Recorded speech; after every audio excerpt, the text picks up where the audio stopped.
Live from New York, this is WIUR Radio.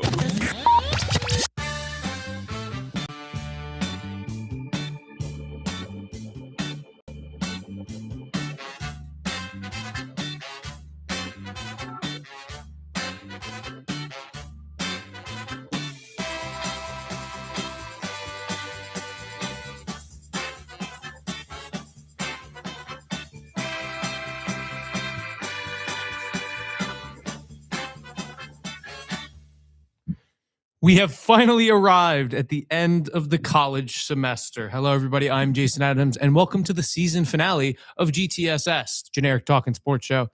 And I just don't know. This has pretty much become a hockey talking show because there's nothing good else to talk about in this town. It really sucks in sports history. So I just decided to branch out to playoff hockey in general because hockey's my favorite sport and it's the most I have the most knowledge about. So we're going to break down all the series, break down my personal picks for the cup, and just see how everything goes. I hope we're going to straight up just open it off. First elimination of the season belongs to the Ottawa Senators, the team I picked to win the Eastern Conference. Yeah, I don't know what I was thinking. I said that they needed goaltending and they could win every series. They got goaltending and didn't get anything else out of anybody. The defense was still pretty good. Every game was close in general. I think they lost. The biggest one was like 4-1, maybe 4-3, maybe 3-1 in the empty netter. I think it was 3-1. No, it was 4-2. Final score of game 4 was 4-2. Game 3 was 3-1, 3-2, 2-0. So they got the goaltending very clearly. Double overtime game in game 2. You had an empty netter. It was 2-1. They gave up like 3 goals at most against the goaltender max. It's crazy the difference here. Looking at it, though, the Ottawa Senators really stood no chance. They didn't score. Logan Stankoven was incredible this series. Same thing with Taylor Hall. Out of anybody, who would have saw that coming? Buffalo Sabres legend right there. I think there's a lot of key talking points for the Ottawa Senators, and I'm going to go into kind of detail, but not that crazy. Brady Tkachuk could 100% be moved this offseason. Needs a contract extension. He had no points in the playoffs, though, so his trade value it's weird. His trade value is really weird right now. You have a guy who is so good, everybody know he's good, but he has never scored 80 points in a season. He's this big power forward guy, but you just don't know what to expect out of Brady Tkachuk. So what is this guy's trade value? I love him as a player. I think he can be such a good player, but I don't know what team is pulling off a Huberdeau Tkachuk, Matthew Tkachuk type trade for Brady Tkachuk, because Matthew Tkachuk had a 90-point season, I think, and 120-point season, 112-point season under his belt at that time when he walked into that situation, when he was traded for Jonathan Huberdeau, who had good seasons before his 130 most assists in a single season by a right winger. But I think there's a lot of key things here to talk about. Shane Pinto, 0 points. Tim Stützle, I think like 1 point. Just no scoring on the Ottawa Senators end. And I think that makes no sense because that's not what I expected to be their problem. I expected them to score the lights out, but give up a ton of goals. And it was the exact opposite. Scored nothing, gave up no goals, scored none on the other end as well. I still like this Ottawa Senators team. They have a really good foundation. They have a solid core of Stützle, Brady, Pinto, Patherson. But at this point, I considered making major changes. This is back-to-back years with disappointing first-round playoff exits. I mean, I know you were the second and first wild card in those 2 appearances, but still, you had a lot of high expectations going into the season. You didn't meet it at the beginning. You exceeded them at the end. You made it a fun season to watch. But after a loss like that, even though it's to the 1 seed, I would still consider making a major change. And if it's a trade of somebody like a Drake Batherson, like a Artem Zub or not Jake Sanderson, nobody, Tim Stützle, Jake Sanderson off the books. Those 2 are incredible. They're only like 24. You keep those, you build your core. You can if you have to rebuild again, you can get them good when they're like 28, 29. Perfectly fine with them there. Moving on to the Carolina side, it's just dominance. I don't know why I doubt them anymore in the first round. They're just a free win every time. They will get you through the first round of your bracket every time. I should have listened to myself. It was just an absolute mistake. Freddie Anderson, who I don't think is that great of a goalie, looked fantastic this series. Do I think that's going to last? No. I have a trauma with Freddie Anderson in 2024 where he looked incredible against the Islanders in the first round and then played like garbage against the Rangers in the second round. And I kind of had that same expectation where even though it's going to be Philly and they might get away with it because it's Philadelphia, I still don't like Carolina's odds in that case. But I still think this team is very good. They are showing the league why you need to invest in young players whenever they can be signed for an extension. Blake is going to be so good, and he's on like a $5.5 or $6 million contract for 7 years. He's going to be like a 50, 60-point guy, second liner. Logan Stankoven might not be the first liner everybody thought he could be, but he's still going to only making like 6.8 or something. And it's crazy because he's so good. He's going to be a 70-point second liner probably.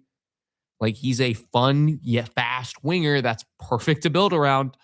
Not build around, but like have a core piece of that group that you want to win a Stanley Cup with.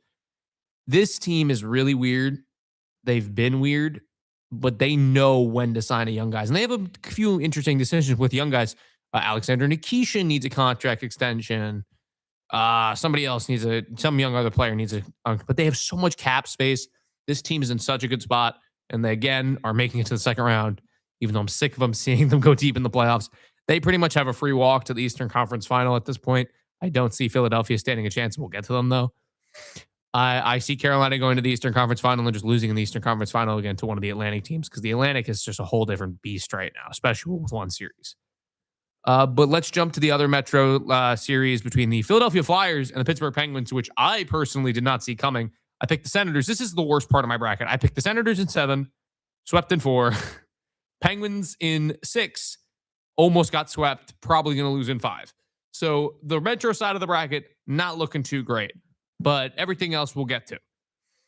I am a big fan. I'm actually very shocked that the Flyers are this competitive. I like their team. I think they're not, I don't know if they're going to be like this competitive contender anytime soon.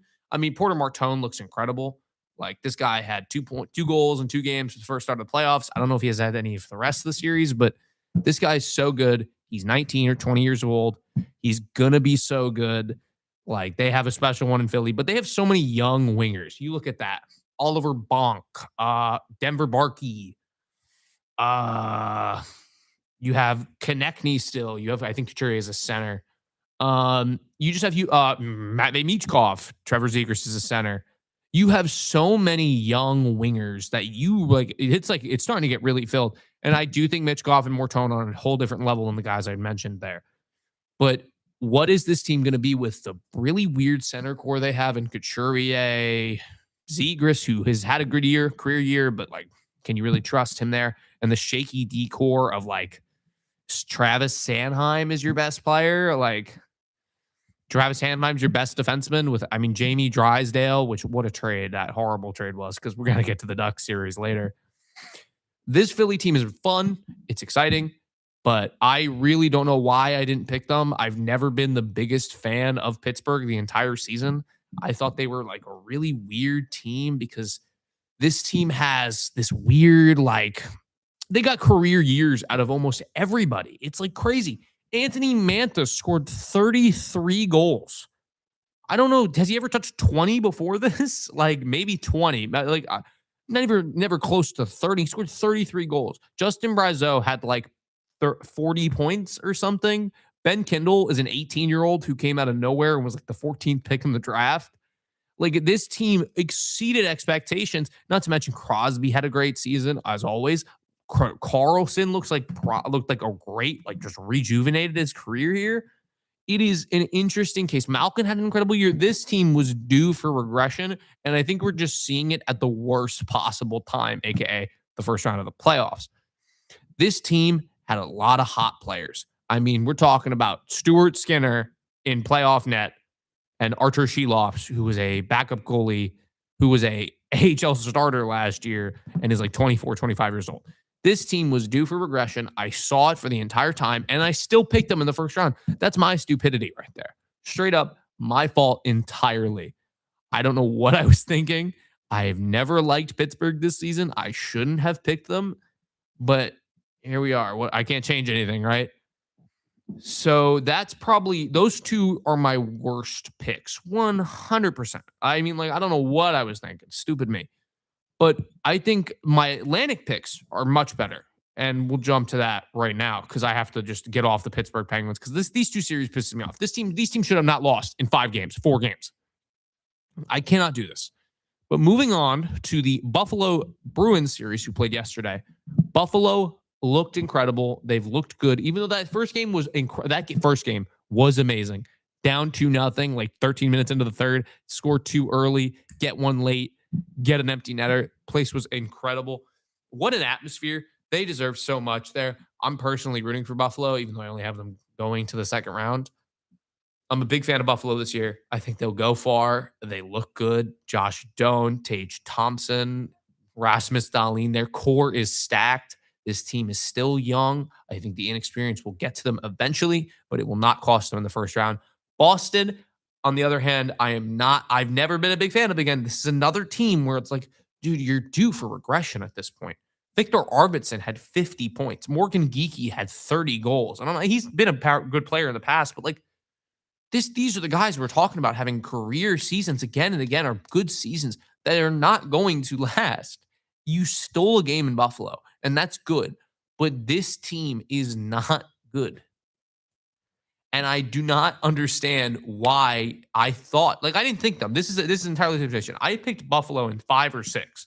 I've been a big Buffalo supporter since the start. I think this team is way better. I think Boston sucks. Yes, they have a good young forward in James Higgins. They have Fraser Minton, who exceeded expectations. They have a superstar and they all-star defenseman, David Pastrnak, the superstar, and McAvoy, the defenseman. They have great pieces, and yet this team is not good. This team's depth is bad. They don't have a second like star. Like, just have Pastrnak on the forward core. You just have McAvoy on the D core. This team was due for regression. Same thing as Pittsburgh. And again, it's happening at a bad time in the first round of the playoffs. I think there's a lot to talk about with Boston of what they did wrong. I personally, if you took James Higgins, got that young, exciting center, I would have done some crazy trades. They signed, what's his name? The guy who got like 2 first-round picks for Tampa Bay from Nashville or something like that. One of that player. I don't remember his name. But this guy signs a horrible contract. You signed Nikita Zadorov and Elias Lindholm to bad contracts the year before. You've locked yourself into this mid-core that is not good, that will not win a Stanley Cup, that will not be bad enough to get a first overall game-changing player. And if you didn't know Toronto was going to be this bad. Nobody thought Toronto was going to be this bad. Maybe some people did, but like I didn't think Toronto was going to be this bad. I had them finishing probably the wild card. I thought they were going to take a step back without Marner, but I didn't see them top 5 pick range.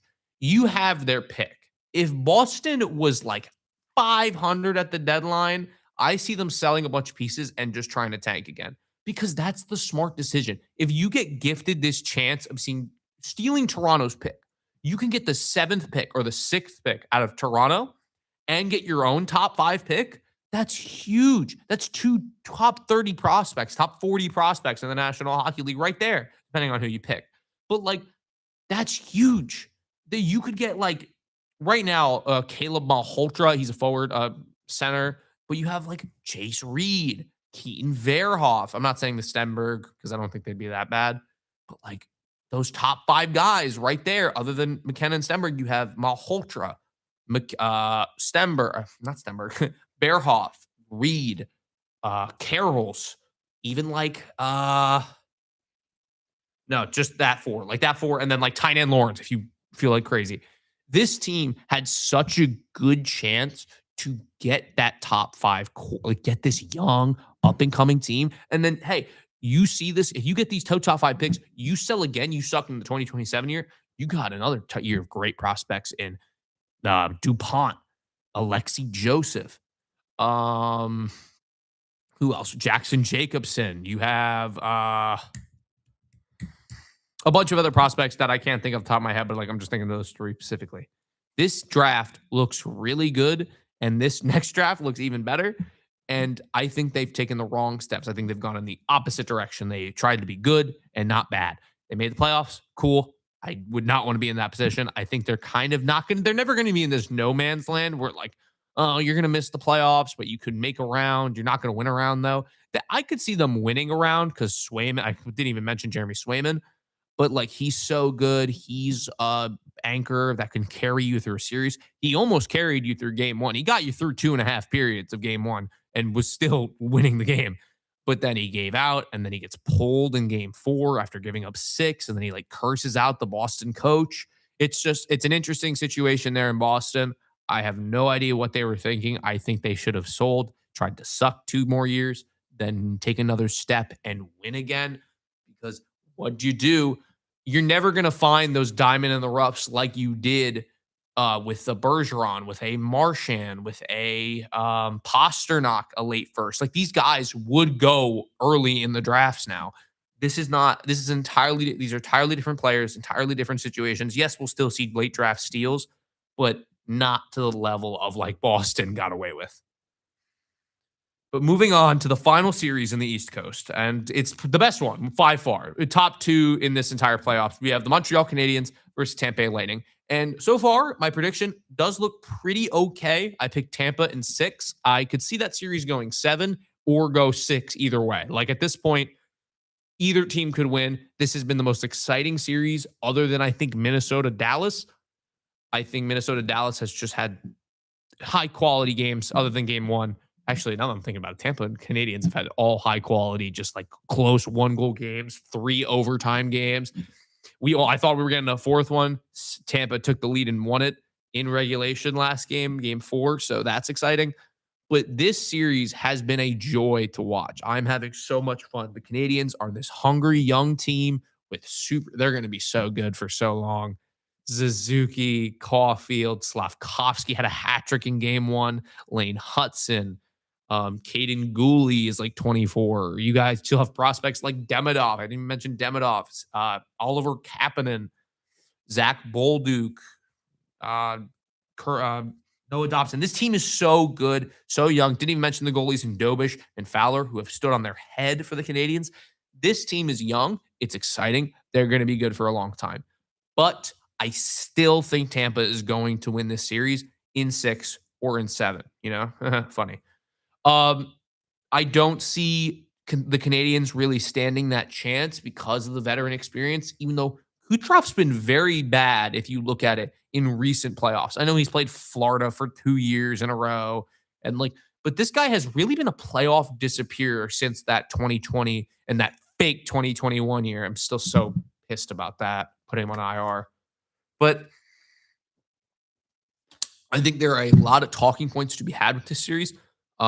Tampa, Brandon Hagel is 100%. If the Lightning win the Stanley Cup or the Conn Smythe winner, this guy looks incredible.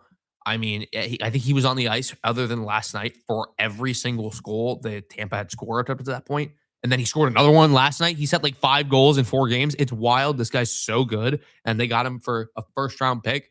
And everybody thought they were crazy when they did it. And it's like, wow, dude. Tampa's scouting is so good when you think about it. Like they have just turned so many guys. Darren Radish, JJ Mosier. These guys have turned into like all-star caliber players. And they came out of nowhere. Like Darren Radish is like a random 29-year-old defenseman. JJ Mosier was an overager when he was drafted in like 2020 or 2021. Like these guys come out of nowhere and they just turn them into stuff. They turn them into productive middle to low top end guys. Ryan McDonough is like 37. He's still kicking on Tampa. It's like they do stuff. They are such a good team. I hate them so much for what they did to me and my personal trauma, but I still see this team winning. I still can see them going to the Eastern Conference Final and maybe even the Stanley Cup, even though I don't want them to. Like, I don't see them winning it. I still think one team in the West is going to easily lock up this cup, but I could see otherwise. But I see either a Tampa, Carolina Eastern Conference Final or a Buffalo, Carolina Eastern Conference Final. But that will do it for the East side of things. But when we come back, we'll move on to the West side of the series when the things are definitely way more interesting to talk about, especially what happened last night with the Edmonton Oilers and the Anaheim Ducks, excuse me. We'll be right back after this, but those are some exciting games we had last night. This is WIUR Radio. Hi, this is Anthony Carlo, TV news reporter in New York City and proud alum. If you're looking for a career in media, Iona is the place to be. From internships to real-world experience, Iona's media program is unprecedented. Take it from an industry professional who made it in the biz. Now back to WIUR, Iona University Radio.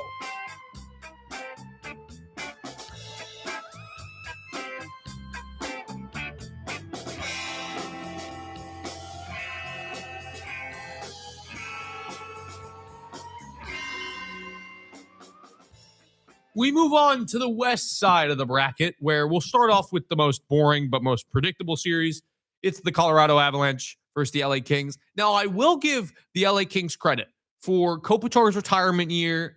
Like, this team could not score. They've had issues the entire time they've been this competitive team. They don't score, and they made a huge trade for Panarin, signed him to that huge extension. I like that move still. I think they're going to be an okay team moving forward. But this team sucks. They got 20 overtime point losses, which is an NHL record. They do not deserve to be in the playoffs, in my opinion, even though I just kind of said they're okay. They kept, but I'll give them credit. They kept every game close. They could have won every game. They just didn't score, especially that game too. Same thing with the Senators. You needed to pull that one away. You needed to pull the one in their stadium away, and maybe the swing of momentum would change and you'd have that chance. They took the lead with 6 minutes left against Colorado, and they blew it 3 minutes later. Game 2 was the closest you were going to get, and you blew your shot. I still like this team. I like Byfield. I like Kempe, even though he kind of disappeared these playoffs. The Kings are a still okay-ish team, but I never see them getting over that hump. I think they'll be rebuilding in 2 to 3 years. I think if you want to go for it one more year, it's your last chance. I think there's no way they are sustained winning, because Byfield's only going to get older. Clark is only going to get older. It's kind of just a weird situation. I don't know. But I think we will see the Kings either make the playoffs next year in a comfortable Pacific Division spot, or they will completely suck and have to start their new rebuild after going through a very short rebuild. But moving on to the Colorado, looking at this from the Colorado perspective, I'm a little bit more iffy. I mean, you still swept them, and then you kind of kicked their butts in the last game. So, it's a weirdish, if it doesn't really matter at that point. But I think this team is still really good. I think they're still my cup pick. I'm not changing that. I'm very confident they're the best team in the league. They finally have the goaltending plus the offense and the defense. Devontae scored a good goal yesterday. Makar scored a crazy, nasty goal yesterday. This team is so good. They're going to walk their way to the cup. I mean, not walk their way. I should not word it like that, because there's another team that I think can beat them. But this team is good. That's all you really have to say about the Colorado Avalanche. They beat their opponents every game. They destroy their opponents every game. They're going to be so hard to get out. But I think the only team that I think could actually beat them this year is Minnesota, which will bring me to the Minnesota-Dallas series, which has been the best or the second best series, depending on who you ask. We've gotten 2 straight overtime games in Minnesota. We got a good game 2, a bad game 1, because it was just a blowout by Minnesota. I am a huge Minnesota fan. I love Quinn Hughes. I love Matthew Boldy. I think Matthew Boldy is my favorite player in the NHL, other than an Islander. This team is fun. I think they're still better than Dallas, because I think Dallas still has injuries. I think Mikko Rantanen's still out. I don't exactly know for sure, but I think it will eventually finally get to Dallas. Those injuries will finally catch up. I think Minnesota is healthy finally. Their center court is not that great. I know you got Joel Eriksson-Ek and Ryan Hartman as your 1 and 2 centers, and Daniil Yurov as your third. But there is still such a good team here, and I'm a big fan. I've been a big fan all year. They were my underrated sleeper cup pick, which is why I think they can beat Colorado and win the cup. But I really do see this series going 7.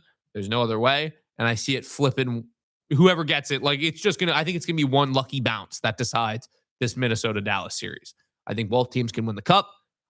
Do I think they beat Colorado? I think Minnesota has a higher chance of beating Colorado than Dallas, even though Dallas has beat them the past 2 years. Like Ottinger's looked a little shaky this year, which he has not in the past. Like Ottinger has been a very, very, very good goaltender for the past couple of years and in the playoffs, but he's got like an 8 something or like a 9, maybe like a 900 since the past couple games. He's been so good, making it to the deeper overtimes. But I still see Minnesota winning the series in 7. I picked this in my original prediction. Thank God they didn't go through at 3-1 because I'd be kind of sad if they did. I like Quinn Hughes and Matt Boldy so much, and former Islander legend Jared Spurgeon is on that team. So, you got to tip your hat to them. But I think the Pacific side of this division is so much more interesting. And we're opening it up with the team that played their first playoff game, the Utah Mammoth versus the Vegas Golden Knights. I picked Utah in 6, and they're up 2-1. They looked really dominant against Vegas in game 3. First game at home ice. Like, this team is fun. I really like Utah. I always have.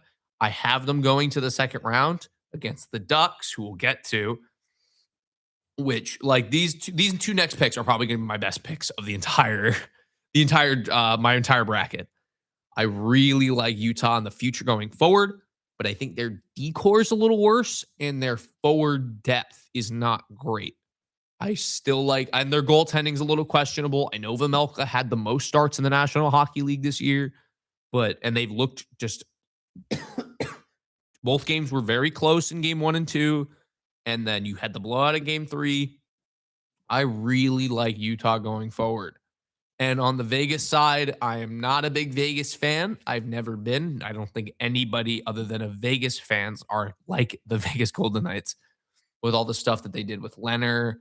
And then all the shady stuff they did. Like, they've done a bunch of weird stuff. They did all the LTIR, money hogging or hiding, whatever. It's a weird way to word it. But this team is, I think they're going to get older. I think they're going to get worse. I think they'll be competitive for like 2 more years, maybe like a second, third round if they get lucky. But I think we will soon see the end of the Vegas Golden Knights reign. I know Marner just signed. I know Eichel is there long term. I just still don't see it. Pavel Dorofeev is their one young player, and then you got like Trevor Connolly. That's not really blowing my mind with the top prospects wise. I don't see this team lasting. I think they'll always be able to bring in free agents. I think that's one of their positive traits. But this team, I don't think has a chance to stay competitive long term, especially with I think Vegas has high taxes, but they're Vegas. So, like, who cares? I think this team will be competitive for 3-4 years left, but I don't see them having this long sustained success like they've been having for the past, since they've been in the league. They've missed the playoffs one time. I think things could get dark for them soon. Mark Stone is old too. Like, you look at their team, they're all in their late 20s, early 30s. Mark Stone's like 33. He's 2010 draftee. Eichel and Marner turned 29 this year, which is not old. Shea Theodore turns 30, maybe, I think. Alex Pietrangelo is going to retire because of an injury. Like, they only have really 2 young goaltenders, and that's it. So I don't really see the Vegas Golden Knights lasting that long in the end. So I have Utah in 6. I picked Utah in 6, and I'm standing by that. I'm very confident in that. I could see them even winning in 5. Vegas doesn't have the goaltending, is what I'm trying to say. I should just get to the point. Vegas does not have a good goaltending, and they're not going to win the series if they don't. So I have Utah in 6 here still, and I'm going to stand by that. But now you move on to the big controversial one. The Anaheim Ducks are up 3-1 over the Edmonton Oilers, which I saw coming. A lot of people didn't for some reason, but the more controversial is the thing that happened last night for the overtime winner with the Ducks. It went over the line. If you didn't see it, I believe it was Joel Farabee threw it on net. It trickled through, and then you see it under the pads of Jari. It trickles over the line, but you can't really tell because Jari's skate is blocking like the very quarter of the puck. It's probably like this much being covered of the puck. So you could still see majority of the puck. And if you look at it, it really did cross the line, but you can never really technically tell because the rule is if it's even touching the red line, it's not over. So we'll never know if it was over, But 100%, I'm confident. A lot of other people are confident, other than Oilers fans. It was over the line. There's no doubt in my mind. This Oilers series is such an interesting case because, like, dude, you got Tristan Jarry and Connor Ingram in net. Both Connor Ingram's a solid backup, can maybe be a starter on a bad team. Tristan Jarry is not a good goaltender. Like, he's just been average this year. I know he had a really good start. The guy's making like 5.5 for 2 more years. This guy's not a good goalie and should not be making that much money. I would know from experience after watching that 2021 Pittsburgh series. This guy shouldn't be here anymore. He shouldn't be in the NHL. He's not a good goaltender, and the Oilers are paying him to be a star goalie, and he's not. He gave up 7 goals and 6 goals in the past 2 games. That's bad. That's real. Like, he gave up, I think it was 4. Yeah, it's 4, 6, 7, 4. And this guy's getting paid $5.5 million. That is crazy. The Oilers are paying this guy to sabotage their team. Connor McDavid is the best player in the world, and he hasn't looked like the best player in the world. He's still putting up points. He's Connor McDavid. He's Jesus at this point. But I think there's a lot of interesting talking points for the season of the Oilers to look back on. Like, imagine they don't trade down in the 2021 draft or the 2020 draft and take Jesper Wallstedt. That is going to be an interesting conversation for years to come. If the Wild do not trade up and take Jesper Wallstedt, do the Oilers take him? And if the Oilers do take him, are we talking about possibly the best team in the league? They would have won the 3 straight. They would have won the 2 Stanley Cups if they had Jesper Wallstedt. I mean, he might have not been up in 2024, but he would 100% been up until last year in 2025 when they played the Panthers again. This team has been missing a goalie for the entire time that Connor McDavid's been in here. He had Cam Talbot to start, went to like Mike Smith after that. It's been Calvin Pickard and Stuart Skinner since then, and now you have Tristan Jarry and Connor Ingram. This team has just made constant mistake after mistake after mistake with McDavid, and he is going to eventually leave. I'm really on the camp that he's never going to win a cup with the Oilers. He's going to have to go to a different team because we've known they've got 3 years left of this core. Ekholm's like 36. McDavid's 29 now. Draisaitl's 30, which I think they're all still going to be good players in their early 30s, like mid to late 30s. But, oh, man, this is going to be such a bad hurt for McDavid's legacy if he does not win a cup with the Oilers. He signed that 2-year deal because he understands that that's the window.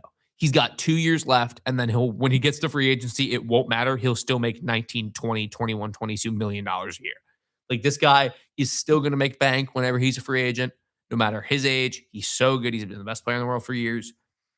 But if he does not win a cup with the Oilers, I don't know how you can say he can pass a Crosby, even an Ovechkin. Like, this guy could put up 2,000 points in his career, and I could see that 100%. But do you really think that this guy is going to have that same weight of winning a cup with the team that drafted you, going through those tough years and finally getting over the hump? He has gotten this close. He was 2 goals away from getting over that hump in 24, and then he was a little farther. He went farther back in 2025. This team, and now they're going to take an even further step back when I think they lose to the Ducks and maybe they steal one in Edmonton. They're going home in 6, I think, and I'm still confident in that. The Ducks team just looks hungry. They want it. They have the goaltending. Bo Stahl is, even though he's given up a lot of goals like Jarry, has still looked better because, I mean, like, the Oilers, the only thing they play is offense, and it's just weird. But I really could see the Oilers making that. I don't know if they're going to make any changes. What do? You have Connor McDavid. You should have won a cup by now. There's no if, ands, or buts here. You should have won a cup by now. Your team is so good. You shouldn't have this many issues, and yet you do. It's so funny to watch the history of the Oilers and just continuous mess up after mess up after mess up with McDavid. I really have what do you do? That's all I ask. Do you make another trade for a goalie? You already have Tristan Jarry locked up. What do you trade it? You have no prospects. Matt Savoy, Isaac Howard, those are your only 2 prospects, really. I think there's a lot of key points to discuss here. I really like the Oilers still. I love McDavid, even though it'd be really funny if he never wins a cup. And I think everybody loves McDavid. But it's so frustrating to watch. But I think from the Ducks' perspective, this is an absolute win of a season already. If you go to the second round, and if you lose in the second round, I have them going to the Western Conference Final. This team is already out of their rebuild, and it shows. Bennett Seneca is the real deal. I love, actually such an exciting player. Cutter Gauthier, I was going to bring up the Jamie Drysdale Cutter Gauthier trade. What a disastrous trade that was for the Flyers. Cutter Gauthier, along with Porter Martone and Trevor Zegras, would have been gross. But, I mean, there's no other way of explaining it. Like, these two players are so good that you really need to talk about, are the Ducks going to be cup contenders soon? I think they need to build up that decor, but they're still so young. McTavish, 23. Carlson's 21. Gauthier's 22. Zellweger's like 23, 24. Lacombe is like 25. This team's Dostal's 25, 26. This base core for the Ducks is so good. This team is going to be so good in the future. Like, they're going to be one of the West contenders. I think we're going to see the Ducks Sharks matchups again that we saw so many times in the early 2000s, mid 2010s. Like, we're going to see these rivalries shoot up. The Kings won't be there anymore like they were in the 2010s, but like you got Sharks, you got Ducks, you have Utah, who I think is going to be good for years. Like, these three young rebuilding teams are finally coming out there, and they're going to be so good. That's why I had the Ducks in 6, and my pick looks great right now. There's no other way of describing it. My pick looked great. I'm so excited to keep watching the playoffs for the Ducks because they're a young, exciting team. Yeah, I mean, that's been the first round so far, and it's been exciting. We've gotten so much good hockey. Like, last year's first round was really good, but this year's kind of feels like weirdly special. Like, every year we've had a crazy game 7 in the first round. We had Tampa, we had Boston, Florida game 7, 2023. Florida upsetting the best team in the NHL of all time. 2024, I think we had, I think it was Colorado Dallas was last year. Same thing with Jets Blues, that was probably the craziest game I've ever watched. Seeing those 2 goals get scored and then win in overtime, actually some of the best hockey I've ever watched. But this year, we're probably going to get 2 game 7s, I think, at least out of Dallas, Minnesota, Tampa, Canadiens. So that's that. But I think this year's first round has been great so far. But looking ahead to the leading series and just the winners, who I think Carolina, Philly, I think Carolina is going to win that series easily. 5 games, maybe 6. I'll give them an extra one. Tampa, Buffalo. I hate to see Buffalo go out. I just don't think I do think they're better than the Canadiens, but like, I still just like Tampa's odds. I could see them winning in 6, but I'll give Buffalo that extra game. So I'll say Buffalo in 7. Tampa in 7 over Buffalo in round 2. And then we'll have a Canes, Tampa Eastern Conference Final. I have Tampa in 6 or 7. Funny. I could really see the Hurricanes finally winning at least 2 games in that Eastern Conference. They're not going to win it. I don't think they're good enough. They don't have the goaltending. But I still think Tampa is the better team, even though, I don't like either of them. And then the West Coast side, Avalanche Wild. This is, I think, the most interesting series we've seen. I'm going 7, and I'm wishy-washy here. Same thing with the Dallas Minnesota series. I love Minnesota. I've talked about it before. I love Minnesota. They are so fun. They have, I think, the best decor in the league. I don't think that's crazy to say. Their bottom 6 is kind of bad, but their top 4 is the best in the league. You can't change my opinion about it. Faber Hughes has been the best pair of the playoffs. And then Spurgeon Brodin, that's gross too. Like, this team, I love. They have, I think, the better goaltending as well over Colorado in Wallstead, who has been incredible, and Gustafsson, who's been consistently top 15 goaltender in the league. This team has overall better stats. Like Scott Wedgwood and Mackenzie Blackwood have came out of nowhere, especially Scott Wedgwood. He's always been a good backup, but he's never been the starter. Blackwood, same thing. He's been an okay goalie. He was an okay goalie in New Jersey, came over to Colorado, had a good season last year, got hurt, then got hurt this year, but has been a good goaltender this year as well. I like both the decor and goaltending of the Wild more, but that forward core of Colorado and obviously Makar and Tays are just such a better top two. Like you're getting the two best defenders in the league in Hughes and Makar versus each other. And then you're getting some of the best forwards in the league in Natchez, McKinnon versus Kaprizov, Boldy. And that is such a good matchup. But I think McKinnon-Natchez is a better forward matchup and will make the bigger difference because Kaprizov's kind of disappeared this year in the playoffs. And it's mostly been Matt Boldy when McKinnon, I think, has still looked good this series against the Kings, even though it's the Kings. I think Colorado's star power is just slightly better than Minnesota's. I think the goaltending will be stable enough for Colorado to win that series. I think there's a lot of it's an interesting series overall. I have Colorado in 7 there. I would like to be wrong though. I really want to see Minnesota go far. I love Quinn Hughes. He's like I said, Quinn Hughes, Matt Boldy, two of my favorite players outside of Islander players. But the Pacific side of the division, we have the Ducks versus the Utah Mammoth. I have the Ducks in 6. Like I said, huge Ducks fan. Quack, quack. But I think the Ducks are this young, up-and-coming team.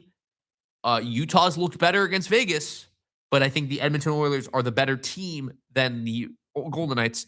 So I have the Ducks beating the Utah Mammoth in 6. And I don't have to really explain this that much. There's not a lot of talking points here. The Ducks are just, I think, better overall at everything.